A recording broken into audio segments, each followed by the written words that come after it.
Presented by Climate Power Education Fund. Does big oil care about our streets flooding or our home burning? Not according to an ExxonMobil top lobbyist. Did we aggressively fight against some of the science? Yes. We were looking out for our shareholders. They care about profits, not people. Learn more at polluters.exposed.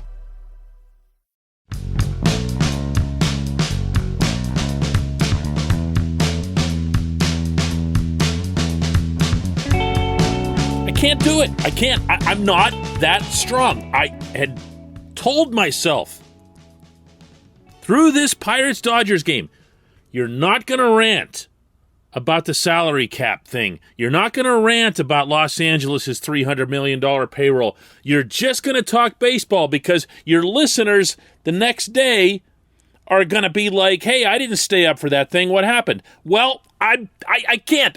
Good morning to you. Good Tuesday morning. I'm Dan Kovacevic of DK Pittsburgh Sports. This is Daily Shot of Pirates. See? Kept it somewhat on topic. It comes your way bright and early every weekday morning. If you're into football and or hockey, I also offer up daily shots of Steelers and Penguins right where you found this. The Steelers and Penguins play in salary cap leagues. Everybody plays in salary cap leagues except baseball. And it's never on more stark display than whenever it's Dodgers versus Pirates or Dodgers versus anybody in the Pirates payroll stratosphere. I'll cut you off right where you are, okay? Yes, the Pirates can spend more. We've been over this a billion times. Yes, Bob Nutting's a cheapskate. Been over that a trillion times. If the Pirates were spending to where they could be, should be, and I believe under Ben Cherington will be, they're going to be around the 110, 115, 120 range. They were close to that in their last run, peaking out at 109. So what and under the same owner, so I'm not giving you something that's really crazy or far-fetched. So work that out of your system.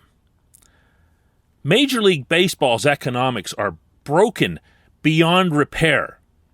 The Dodgers signed, a handful of years back, a local television contract that pays them unimaginable amounts of money.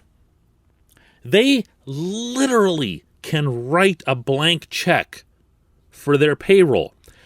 That was known at the time, and people like me wrote about it, and all you heard from the national media and everything was, oh yeah, but the Dodgers haven't won a World Series in a long time, so it doesn't matter. There's lots of parity. As if the Dodgers somehow getting payrolls at $250, $300 million a year wasn't going to have any impact on anything. Back then, it was known that they would grossly outspend even the Yankees and the Red Sox and everyone else. And what do you know? That's come to pass. Oh, and guess what else you know? The Dodgers now regularly win World Series. Incredible how that works. Who saw it coming? Who saw it coming? You want to talk about baseball? I can talk about baseball. Steve Brault pitched great last night at Dodger Stadium. Took a shutout into the sixth inning, was pulled after 76 pitches by Derek Shelton because he's got a 75 hard count for the rest of this season after missing 4 months to a lat injury. Nick Mears came in and bailed him out, kept the game scoreless. Pirates scored kind of a cheapy run, took a 1-0 lead, and then they brought in some bad relief pitchers and lost 2-1. There's your game summary. That's that. The Pirates had the tying run 90 feet away. So the Dodgers' $238 million payroll advantage put them at a 90-foot head start ahead of beating the Pirates. Obviously a small sample size at hand. And then when you're watching this, and if you're me, and I always have an eye on social media, and I'm putting some things on Twitter about this, and I'm getting blasted the way you can imagine that I would by Dodgers fans who think this is delusional, it's crazy talk. Tell your owner to spend some money. Okay, if the owner, meaning Nutting, spent to the Pirates' revenues, to the Pirates' max revenues, meaning TV, fill up PNC Park, the whole deal, you'd be right around the figure I mentioned, 110, 120, which would be less than half of what the Dodgers are spending. Remember here that in this economic environment, the Pirates' dream world is to get their prospects up to Pittsburgh and to be able to absolutely top out into that range.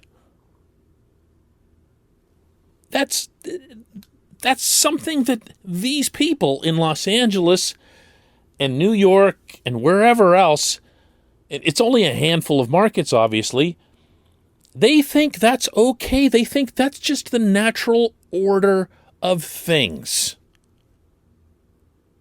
I love reminding people of when the Mets got new ownership and they decided that they were going to spend more than the borderline criminals that were running the franchise before them. And there was all this, yes, this is how it should be.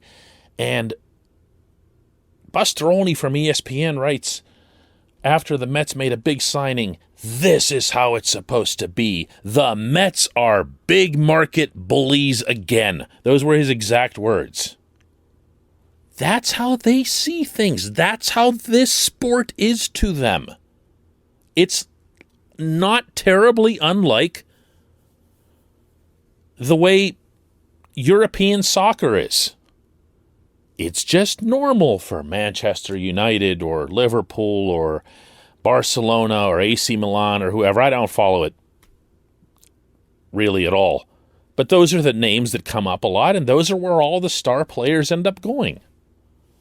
That's how they see baseball. They see baseball as the great exception in North America. Well, yeah, those other leagues, they have salary caps, but you could never do that in baseball.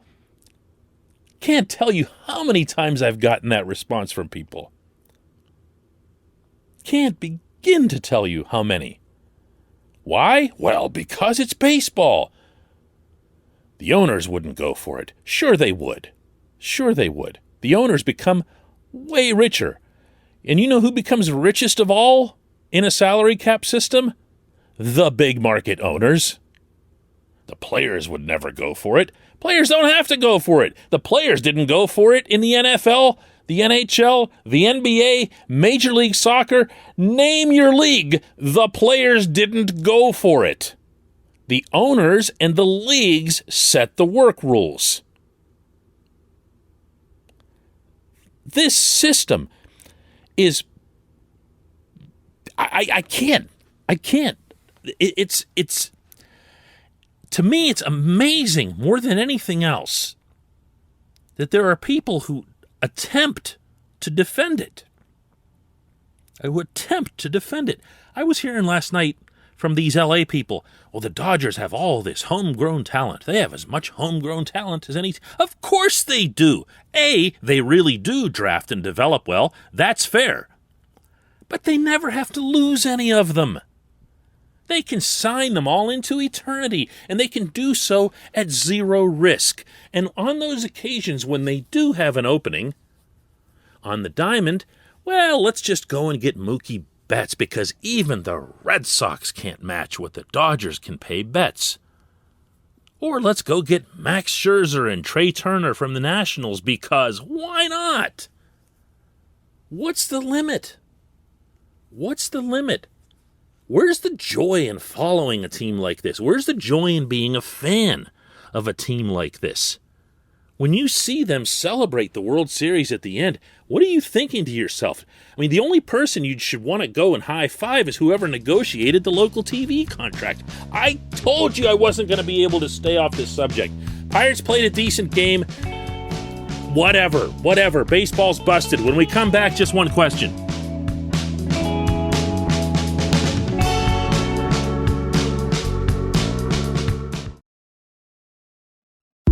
This episode is brought to you by HP.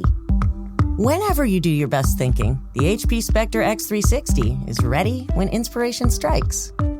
With power save for battery life and focus mode to multitask, you can do your best thinking whenever and wherever it happens.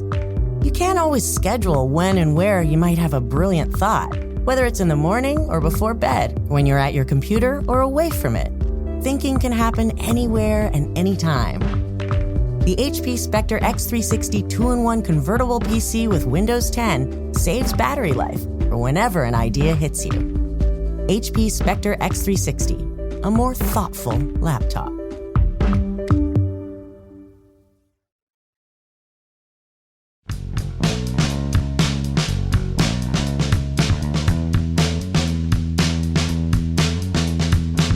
Welcome back. It's time for Just One Question, and that's brought to you on this program, always, by the North Shore Tavern, directly across Federal Street from PNC Park. For anybody who doesn't know, this weekend is Picklesburg in our fair city. And if you don't know what Picklesburg is, I'm not going to explain it. It's just a big old event that happens on a bridge and has stuff to do with pickles. So in that spirit, Mike Sukic and everybody at North Shore Tavern at Mike's Beer Bar are commemorating this by offering, you're not going to believe this, steak and pickle sandwich, pickle brine chicken sandwich, Picklesburg pickled cauliflower. Are you ready for the topper? Pickle beer. I can't even begin to imagine what a pickle beer is. So I'm just going to move right on and take our actual question, which comes from Al. And Al asks, if adversity displays character, what players on the Pirates are showing you a winner's character? That's good. That's good. This is not a team that will finish with a winning record or anything within the solar system of a winning record. But that doesn't mean that individuals can't carry themselves in a winning way. So I'm gonna give this one a good effort, Al. I'm gonna take both a hitter and a pitcher. And for the hitter, I'm gonna take the lowest hanging fruit possible, and that, of course, is Brian Reynolds. It does take a special level of internal drive, internal commitment to continue showing up and performing the way he has both at the plate and in the field. Yes, you can argue that once he puts himself into the MVP discussion, that can become motivation in and of itself. But realistically, I mean, he has to know he's not going to get it, you know? He has to know that Fernando Tatis Jr. is still out there and that voters, the Baseball Writers Association of America, including myself, are going to be unlikely to pick someone from a team with a record like what the Pirates are going to wind up with. And yet he has found a way to do those things that are necessary to perform at that level every day. The consistency with this guy is just amazing. And it was the same thing that I was saying about him in 2019, where he just wouldn't even go through a slump. He wouldn't go through a period where you said, we'll just give him a mulligan. It's like he got all of his bad at-bats out of the way in one shortened 60-game season in 2020, and everything else has just been excellence.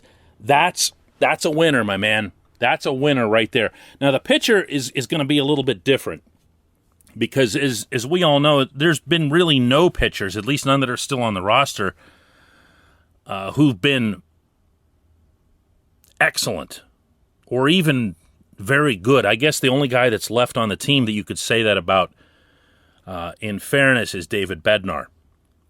But my winner guy is going to be JT Brubaker. And I know he's fallen on hard times of late. He's giving up too many home runs.